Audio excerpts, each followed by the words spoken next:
Now, that's kind of what this channel is all about. Sharing our stories, telling the stories of those involved in wrestling, and sharing our love for wrestling. Because, let's face it, there's a lot of negativity.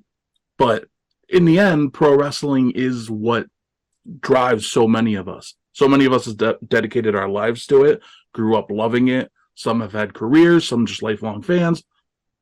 I don't think there's enough love being told for wrestling. And I think social media is a great place for wrestling, but it can also really spike the negativity at times. So I just like to spread some more positivity. And with that, I want to know, what made you first fall in love with wrestling? Do you know when you first started watching? And who was your favorite growing up? Well, it's interesting. Like everybody else, you fall in love with what you're first watching on TV. When I was younger, I went to Catholic school, and where I lived and where the school was were very, very different neighborhoods in Los Angeles. And so the school neighborhood was quite affluent, actually. And so a lot of my friends and peers there were pretty well to do. And you have to keep in mind the time that we're talking about here. Like, I didn't have cable, and a lot of my friends did. And so, like, they were all watching Raw on the USA Network and stuff, and watching WCW, and I just didn't have that as an option because, like, we just didn't have it in the house. We just had over the air. We had the old rabbit ears and the antenna on the roof. But then WWE moved to UPN. With SmackDown. The first episodes of SmackDown were on a defunct channel, which was UPN, which was before it moved to Fox. And so that's when I first started to be able to kind of watch wrestling. And so I remember those nights, because all my friends would talk about all this cool stuff. And I was like, I want to see what this is about. And so I was kind of hooked on it there. And I was just laying down in the living room while my dad's falling asleep on the couch, and I'm watching SmackDown.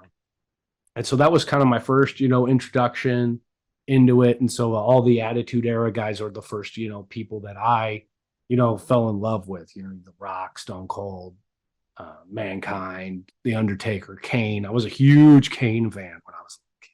Loved Kane.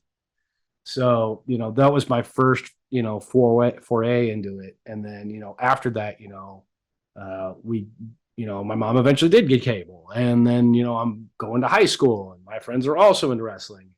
We're, doing odd jobs and putting money together to go get pay-per-views and watch them over at Brandon Taylor's house. And, so that was kind of like my introduction and how I kind of fell in love with it. And, it also had to do with like the core friend group that I had, because they were all into it. And it's like, well, these are what my friends are into, so I'll be into it. And, never did I imagine that of that core friend group, I become an executive with the NWA. Brandon from high school, he now works for the New Japan LA dojo.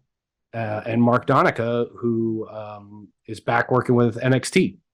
So of that core friend group, you had three people who moved on to go and make careers out of the sport of wrestling, which is it's got to be unprecedented. It's got to be weird to just have these three kids who, at certain points did what they tell you not to do, the backyard wrestling.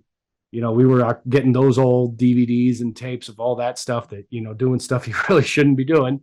And then, of course, you do it and people get, knocked unconscious doing stupid bumps in a public park. But, it's how a lot of people grew up and how they kind of tried to immerse themselves into wrestling without really knowing what they're doing. And so that's how I kind of fell in love with it. That's the funny thing about backyard wrestling is you're always told not to do it, and people always end up eventually looking down on it. But when you're a kid, everybody does it. You can't help it. It's the same thing when you look at any sort of extreme sports, because at the same time, you got kids out there that are watching X Games, and they're seeing, everything Tony Hawk's doing, and everybody's getting a skateboard or a BMX bike, and those are inherently dangerous as well. You're going to end up with broken bones and things like that. And will it pay off? Are you going to be an Olympic gold medalist in snowboard? Probably not. But, at the same time, it's like I'm probably never going to be NWA World Heavyweight Champion either. But you could still find a space. Plus, there's different degrees of it, too, of course. Sometimes it's just a couple friends wrestling around. Then there's more extreme versions of it, too. So, oh, yeah. It is what it is.